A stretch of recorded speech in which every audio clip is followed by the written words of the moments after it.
16장 33절에 있는 말씀을 중심으로 환난을 이기려면 이런 제목으로 말씀을 증거하도록 하겠습니다.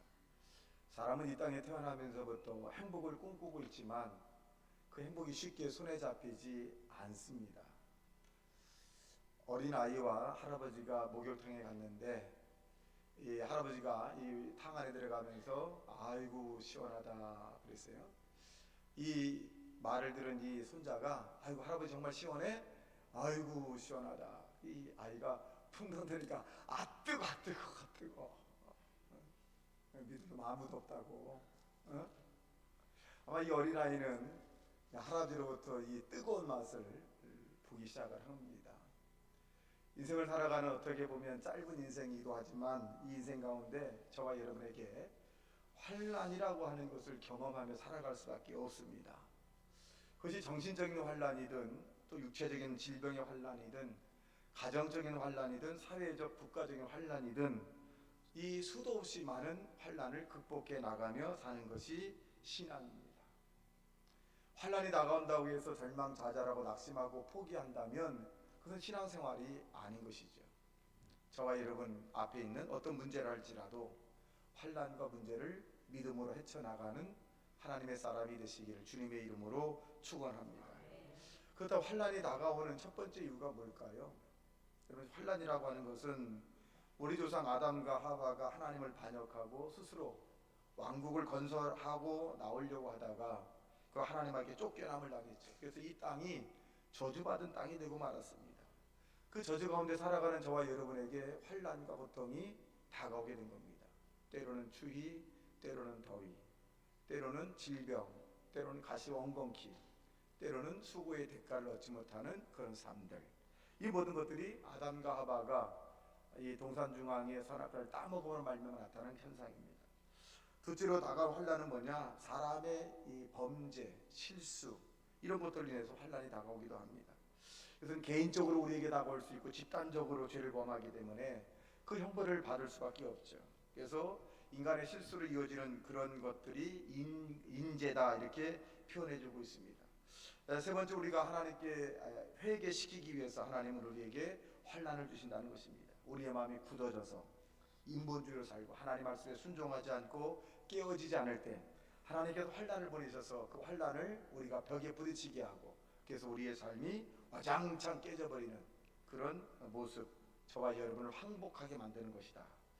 마지막 네 번째로 보면 하나님은 저와 여러분에게 강한 믿음을 얻기 위해서 주의 자녀들로 하여금 때로는 불을 통하게 하고 때로는 물을 통과하게 한 그 환난이 우리에게 다가올 수 있습니다. 그 환난을 통해서 하나님께서 인내를 우리에게 온전히 원하시고 연단을 받게 하시고 그 연단을 통해서 소망을 얻게 이루게 하셔서 하나님의 큰 축복을 받게 하기 위한 그런 연단도 우리에게 환난을 통해서 이루어진다라고 하는 것입니다. 그렇다면 우리는 이 환난이라고 하는 것을 어떠한 태도로 대할까요? 여러분, 우리가 바라는 것은 무엇일까요? 편안하게 사는 것이에요. 큰 부자, 큰 명예, 큰 소유를 원하는 것이 아니라 그냥 편안하게 사는 것입니다. 근데 그 편안함이 우리에게 예수 안에서만 가능하지 예수 밖에서의 편안함과 안락함은 허락하지 않는다는 것입니다. 그러면 어떻게 해야 할까요? 우리가 어떻게 해야 이 땅에서 영혼이 잘된 같이 범사가 잘되고 강건한 축복을 받으며 살아갈 수 있을까요? 첫째는 하나님의 말씀을 의지하라는 것입니다. 시편 119편 45절의 말씀에 보면 주의 말씀은 내 발의 등이요 내 길의 빛이니이다. 여러분, 등과 빛이라고 했어요. 길어버릴 염려가 없고 웅덩이에 빠질 염려가 없고 앞에 있는 사람이 도둑놈인지 도둑놈이 아닌지를 구분할 수 있어요. 왜? 등이 되고 빛이 되시는 하나님이 우리를 지켜주시기 때문에 그렇습니다. 여러분, 우리가 환난을 이기는 가장 중요한 말씀을 의지하고 살아가는 하나님의 사람이 되시기를 주님의 이름으로 축원합니다. 마태복음 8장에 보면 한 백부장이 있는데 이 백부장에게 아주 총애하는 한 부하가 있는데 이 부하가 굉장히 심한 병에 걸렸습니다. 이 병에 걸려서 이 백부장이 갖가지의 좋은 약재를 다 먹여봤지만 이 백부장의 종이 그리 쉽게 나지 않습니다. 명의를 불렀고 좋은 약초를 먹였고 좋은 밥, 좋은 음식을 다 먹여봤지만 이 백부장의 종은 그 병의 기세가 회복되지 않습니다. 이 백부장에게 들려오는 이야기가 예수님에게 가면 그 예수님은 어떤 병이든지 고쳐주었다. 소문에 들어보니까 안진뱅이 이렇게 세웠고 소경의 눈을 뜨게 하셨고 귀머거리를 뜨게 하셨고 죽은 자를 살리셨고 이런 이야기가 막 들려올 때 자기 사랑하는 종을 어떻게 하면 고쳐줄 수 있을까라고 생각하다가 이 백부장은 이 예수님을 만나기로 결정을 하고 찾아갑니다. 이 당시 시대적 정치적 상황을 보면 이 백부장은 이스라엘 사람들을 쥐리 감독하는 사람입니다. 그래서 결코 예수님을 만나려고 하는 그런 일들이 별로 많지가 않습니다. 근데 이 백부장은 자기의 종의 병을 고치기 위해서 그것을 무릅쓰고 예수님을 찾아갑니다. 그리고 이렇게 얘기합니다. 예수님, 내 하인이 몹시 지금 고통스러워하고 있습니다. 그랬더니 예수님께서 어느 때의 사람처럼 이렇게 말씀합니다. 내가 가서 고쳐주랴. 그랬더니 이 백부장이 그렇게 말 아닙니다. 예수님이 어떤 분이신데 우리 집에 오시면 나는 감당할 수 없는데 그 예수님이 말씀만 해주시면 내 하인이 내 종이 나을 걸 나는 믿습니다. 말씀만 하시면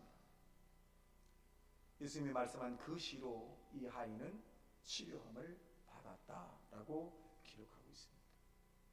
여러분, 말씀, 우리가 요한복음 21장과 누가복음 5장에 보면 고기 잡은 그 말씀에 대한 비유가 나오는데 누가복음 5장에 대한 부분은 예수님께서 말씀을 증거할 때 고기 잡이하고 돌아온 베드로에게 그 배를 빌려달라고 얘기합니다. 그 배를 빌려서 예수님께서 말씀을 하시고 난 다음에 이 베드로에게 그렇게 말합니다. 가서 깊은 데 가서 그물을 던져라. 근데 사실은 조금 전까지만 해도 이 베드로는 고기를 밤새도록 얻으려고 했지만 한 마리도 잡지 못했어요. 이 베드로는 갈릴리 바닷가 아니면 이 디베라 바닷가에서 아주 잔뼈가 굵은 사람이라 어느 때 고기가 잘 나오는지를 아는 사람입니다. 근데 예수님이 자기가 밤새도록 고기를 잡으려고 했지만 잡지 못했는데도 예수님은 이 베드로에게 깊은 데로 가서 그물을 던지라고 말합니다. 그때 베드로가 이렇게 얘기합니다.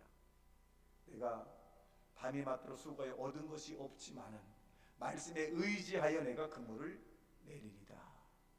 가서 이 베드로가 이 깊은 데 가서 그물을 던졌더니 여러분, 어마어마한 그물이 찢어질 정도로 많은 고기를 잡았다라고 성경에 기록하고 있습니다. 요한복음 21장에는 디베레 바닷가의 사건입니다. 예수님이 십자가에 달리시고 난 다음에 예수님의 제자들은 뿔뿔이 흩어졌죠. 그리고 베드로가 나는 고기 잡으러 가련다. 그랬더니 제자들도 나도 고기 잡으러 가련다. 아니 3년 동안 예수님이 어떤 분인가를 알았던 이 베드로, 아폴로스라고 하는 사명을 받은 이 베드로가 하나님의 일은 간두고 나는 고기 잡고 먹고 살아야 되겠다. 먹고 살아야 되겠다라고 하면서 이제 이 디베라 바다 호숫가에서 이제 고기를 잡기 시작을 합니다. 그런데 예수님이 없는 이 베드로의 그물 치는 솜씨가 대단히 놀랄 것 같지만 이날도 역시 고기를 한 마리도 잡지 못합니다. 부활하신 예수님께서 이 베드로에게 다가와서 얘들아 고기를 잡았느냐? 라고 얘기합니다. 베드로가 그렇게 못 잡았습니다. 못 잡았습니다. 그때 예수님께서 깊은 데로 가서 그물을 내리라. 근데 하나님께서 예비한 이 고기를 많이 잡았다는 것입니다. 예수님이 십자가상에 돌아가시 직전에도 말씀을 통해서 고기를 잡게 하셨고 십자가상에서 죽은 자 가운데 3일 만에 부활하신 예수님이 또 베드로를 통해서 말씀으로 고기를 많이 잡게 했습니다. 여러분, 베드로는 어떻게 보면 인생의 실패자가 될 수 있을 수 있었습니다. 근데 말씀에 의지하여 고기를 많이 잡는 것처럼 여러분, 세상을 살아가는 저와 여러분이 말씀에 의지하여 살아갈 때 영혼이 잘된 같이 범사가 잘되고 강간한 축복을 받는 것입니다. 말씀을 우리가 버리면 하나님의 은혜도 우리에게 임하지 않는 것입니다.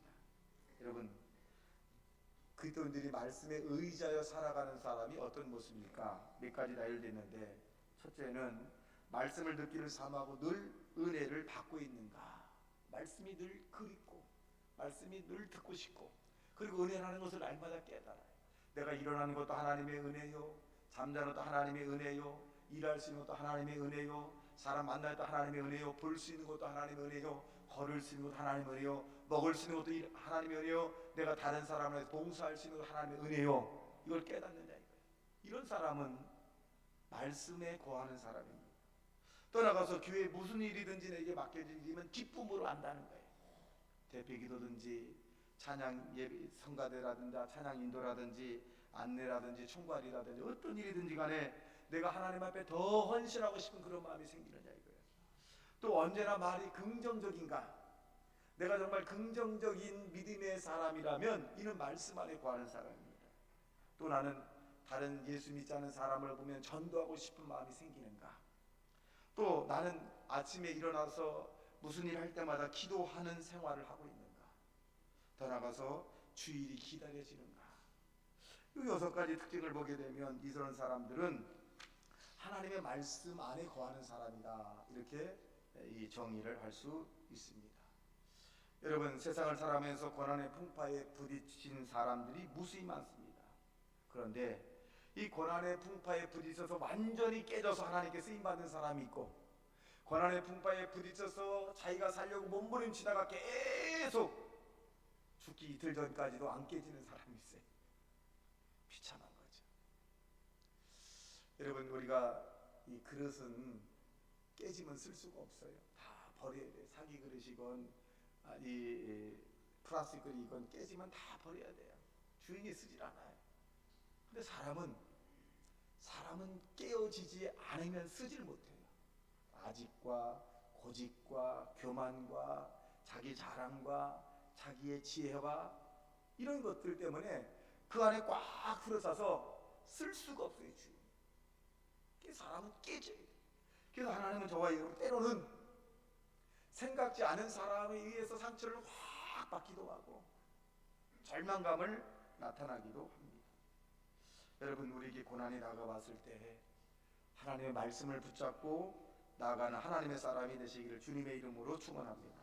고난이 왔을 때 수고하고 무거운 짐진 자들아 다 내게로 오라. 이 말은 다시 해석을 하면 고난과 환난을 당한 자들아 다 예수님에게 오라는 것입니다. 나와야 돼요. 여러분, 이 세상에 여러분의 고난을 해결해 줄 자가 누구일까요? 없습니다. 내가 산을 향하여 눈을 들리라. 나의 도움이 어디서 올꼬? 천지를 지으신 여호와에게서로다. 여러분을 도울 자는 하늘과 땅을 주시고 우리를 이 땅에 보내주시고 우리의 생사화복을 주장하시는 하나님이 여러분의 도움이 된다는 사실을 믿게 되기를 예수님 이름으로 축원합니다. 성경은 우리에게 너희는 아무것도 염려하지 말라라고 말씀합니다. 염려하지 마라. 이는 이방인들이 구하는 것입니다.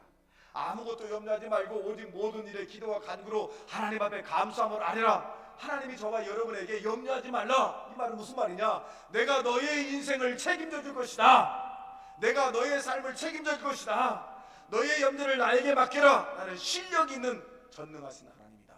이런 것입니다. 여러분, 하나님의 도우심을 받으려면 말씀을 붙잡고 말씀에 의지하여 살아가는 저와 여러분 되시기를 주님의 이름으로 축원합니다. 둘째로 우리는 이 담대함을 가지고 살아가야 합니다. 오늘 본문에 보면 세상에서는 너희가 환난을 당하나 담대하라. 내가 세상을 이겼노라 라고 말씀합니다. 어떻게 보면 우리의 신앙은 이미 예수님께서 다 이겨놓으신 거야. 우리 연약을 담당하시고 우리의 병을 짊어지셨도다. 우리 연약한 부분이 있어요. 물질 연약한 부분, 육신의 정욕과 안목의 정욕과 이 세상에 대한 연약한 부분인데 이미 예수님께서 이겨놓으신 거예요. 이미 예수님께서 우리의 병을 짊어지고 가셨어요. 그러니까 우리가 지금 아픈 것은 어떻게 보면 허상이에요. 실상은 저와 여러분이 건강한 사람이 되어야 합니다. 왜? 병을 짊어 가셨으니까. 저가 재채기만 너희는 남을 입었다고 말합니다. 그럼 우리는 아프다라고 하는 말 대신에 주님이 치료할 것이다. 고통스럽다는 말 대신에 하나님의 영광이 나타날 거다. 이런 믿음의 언어를 선포하는 하나님의 사람이 되시기를 주님의 이름으로 축원합니다. 그래서 우리가 이 땅에 사는 동안에 담대해야 돼. 내가 예수 이름으로 하나님께 기도하면 전지전능하신 그 하나님이 내게 반드시 응답할 것이다. 반드시 문제를 해결해 주실 것이다. 나의 삶을 하나님이 책임져 줄 것이다. 이런 담대함이 있어야 된다는 것이에요. 근데 사람들은 두려워한다는 거죠. 눈에 보이지 않고 귀에 들리지 않고 손에 잡히지 않아도 하늘과 땅을 지으신 하나님이 여러분의 믿음의 대상이라는 사실을 믿게 되기를 예수님 이름으로 축원합니다. 인도 설화 가운데 이런 이야기가 있습니다. 어느 마술사가 쥐를 봤는데 쥐가 고양이 앞에서 쩔쩔매는 거야. 쩔쩔매는 거야. 너무 마술사가 불쌍해서 이 쥐를 고양이로 딱 만들어줬어요. 고양이가 됐더니 이 고양이가 호랑이 아빠도 쩔쩔쩔 매는 거야. 야옹야옹 쩔쩔쩔 매는 거야. 이 마술사가 아이고 또 쩔쩔 매는구나. 호랑이가 또 만들어졌어. 호랑이 만들어지니까 이 호랑이가 또 밀림의 왕자인데 하다가 보니까 사냥꾼 앞에서는 막 쩔쩔쩔 매는 사냥꾼 앞에 총이 있으니까. 그래서 이 마술사가 호랑이를 사냥꾼으로 다 만들어줬어요. 그러니까 사람이 됐잖아요. 사람이 됐는데 이 사냥꾼이 그 토수가 돼서 짐승을 많이 잡아오면 안 식구가 굉장히 좋아하고 여자가 좋아하고 또 못 잡으면 이 사냥꾼이 기가 죽어가지고 또 여자 앞에서 있는 거야. 이 사냥꾼이 여자 앞에서 꼼짝 못하는 거야. 그러니까 이제 마술사가 불쌍하니까 너 차라리 여자가 되라. 그래서 그러니까 결국 쥐가 여자가 된 거예요. 근데 여자가 돼서 살림을 하는데 이 여자가 쥐만 보면 또 무서워하니까 아이고야 쥐가 나타났다 아이고야. 그래서 다시 쥐로 만들어줬다는 거예요. 그래서 이 내용이 무슨 내용이냐? 두려워하지 않고 무서워하지 않는 것이 없다는 거예요. 사람이 돼도 남자가 돼도 호랑이도 고양이도 쥐도 다 두려움의 대상이 있다는 것입니다. 중요한 것은 저와 여러분 하나님과 함께하면 두려움이 변하여 오히려 우리에게 믿음이 된다는 사실로 믿게 되길 주님의 이름으로 축원합니다.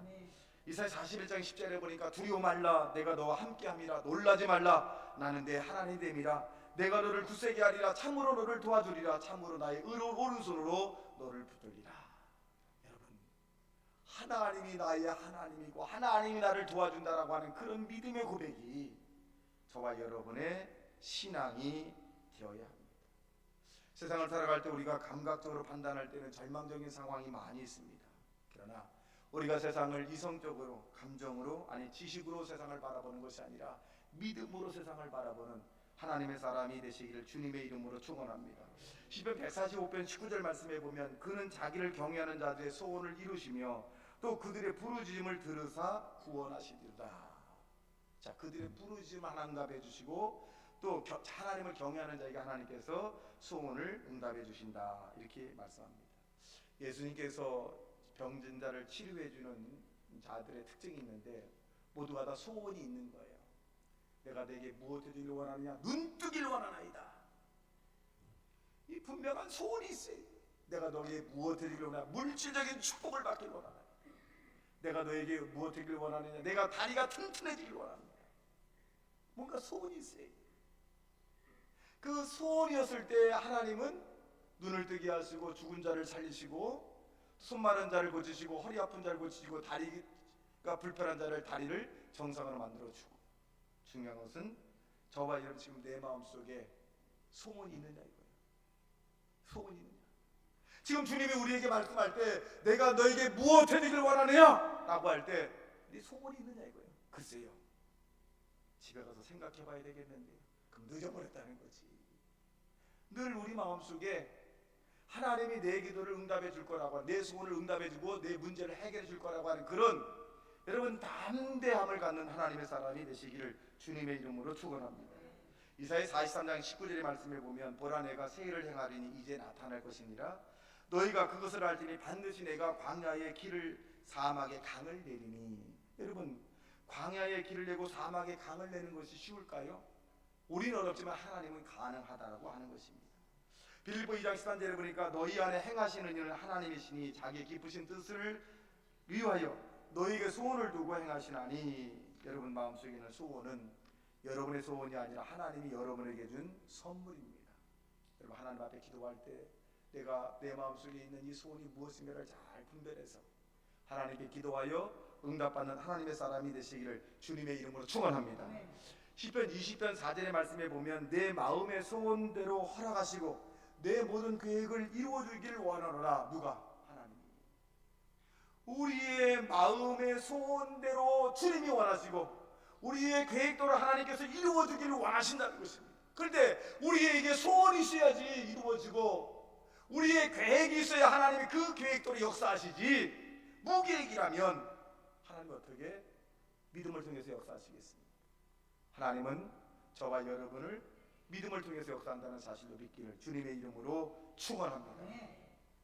마지막 세 번째로 우리가 환난을 이기려면 간절함을 가져야 합니다. 하나님의 기적을 체험한 사람들의 특징이 뭐냐? 간절함이라는 것이. 왜 우리가 환난을 보낼까요? 그 환난 가운데 이것을 응답받고자 하는 그런 간절함이 믿음으로 변화될 때 내 믿음대로 될지어다 역사가 나타나는 거예요. 근데 환난이 오고 문제가 오고 답답함이 오고 질병이 찾아왔을 때 간절함이 없고 낙심한다. 아이고 난 죽어야지, 못 고친대, 이 문제는 해결할 수 없대, 어렵대 라고 한다면 간절함이 안 생기죠. 그럼 기도 응답이 안 되는 겁니다. 여러분에게 나에게 왜 문제가 줄까요? 왜 고통의 고난을 줄까요? 저와 여러분을 하나님이 간절함으로 나 여호와를 찾으라고 하는 것입니다. 그럼 나 여호와가 너희 문제를 해결해 주실 것이다 라고 말씀합니다. 에레미야 33:3절에 보니까 너는 내게 부르짖으라 내가 내게 응답하겠고 내가 알지 못하는 크고 은밀한 일을 내게 보이리라. 여러분, 앞날에 대한 은밀하고 크고 비밀한 일을 하나님께서 여러분의 간절한 믿음을 통해서 역사하시고 보여준다고 말씀해 주고 있습니다. 여러분, 우리는 그 간절함을 가지고 기도하고 또 기도하고 또 기도해서 마음이 평강이 올 때까지 기도하기를 주님의 이름으로 축원합니다. 흔히 사람들이 그렇게 목사님 응답의 확신은 어떻게 오나요? 우리가 하나님 앞에 문제를 놓고 간절히 기도합니다. 그럴 때 우리 마음속에 편안이 올 때까지, 마음이 편안이 올 때까지 기도해요. 마음이 편안이 올 때까지 기도하다 보면 하나님의 말씀이 우리에게 임하게 됩니다. 임하게 돼요. 그러면 그 문제는 조만간에 하나님께서 해결해 준다라고 하는 것입니다. 여러분이 어떤 문제를 놓고 기도하는데 마음이 불안해요. 기도하면 또 기도하고 싶고 나가도 불안하고 무슨 일을 해도 좀 잘 안 되는 것 같고 이런 마음이 있으면 하나님의 응답이 아직 오지 않았다는 거예요. 여러분, 문제를 놓고 하나님께 간절히 기도할 때 우리 마음속에 강 같은 평화가 막 넘치기 시작합니다. 그리고 그 문제에 대해서 걱정이 되진 않아요. 이루어진 것 같아요. 하나님이 역사한 것 같아요. 그리고 하나님이 이루어질 것 같아요. 그리고 근심 걱정이 되지가 않아요. 이럴 때 하나님께서 역사한 것입니다. 그럼 그 다음에 어떻게 할까? 하나님 환경적으로 인도해 주옵소서. 많은 사람이 실수하고 응답하지 못하는 경우가 마음의 편안이 올 때까지 기도하지 않기 때문에 낙심하는 겁니다. 살아계신 하나님, 우리에게 하나님의 말씀으로 우리에게 음성으로 들려주시고 환상으로 보여주시고 꿈으로 보여주시고 또 목사님의 설교를 통해서 우리 가슴속에 팍팍 꽂히기도 합니다. 하나님이 우리에게 주시는 것은 여러 가지의 방법의 응답을 우리에게 허락하십니다. 우리가 믿는 하나님은 죽은 자의 하나님이 아니라 살아계셔서 우리의 일거수일투족을 다 지켜보고 계시다는 사실로 믿게 되길 주님의 이름으로 축원합니다. 그럼 여러분, 간절함으로 하나님 앞에 기도해야 돼요. 사람이 이 땅에 사는 동안 좀 어려운 일이 생기게 되면 믿음이 연약한 어린아이들은 원망과 불평을 합니다. 왜 이런 일이 나에게 생길까? 왜 이런 고통이 나에게 임할까? 불평합니다. 그런데 장성한 믿음의 신자는 어떻게 할까요? 오히려 하나님 앞에 감사하고 하나님께 찬양하는 것을 알 수가 있습니다. 그리고 장성한 신앙은 그렇게 얘기합니다. 믿음으로 고백합니다. 이 어려움은, 이 환난은 하나님이 해결해 주실 거야. 나는 부족함이 없는 사람이야. 나는 넉넉한 사람이야. 나는 축복받은 사람이야. 나는 예수의 이름으로 기적이 일어나는 사람이야. 이렇게 선언합니다. 몸이 불편하다 할지라도 저가 저축에 맞음으로 나는 나음을 입었다. 나는 건강해질 거야. 나는 행복한 사람이야. 이 사업장은 하나님이 운영하니까 이 사업장은 잘 될 거야. 놀라운 일이 있을 거야. 이렇게 고백합니다. 이게 장성한 분량의 신앙입니다. 그리고 저와 여러분이 믿음을 가지고 우리가 입술로 시인하는 하나님의 사람이 되어서 하나님의 뜻을 이루는 자 되시길 주님의 이름으로 축원합니다.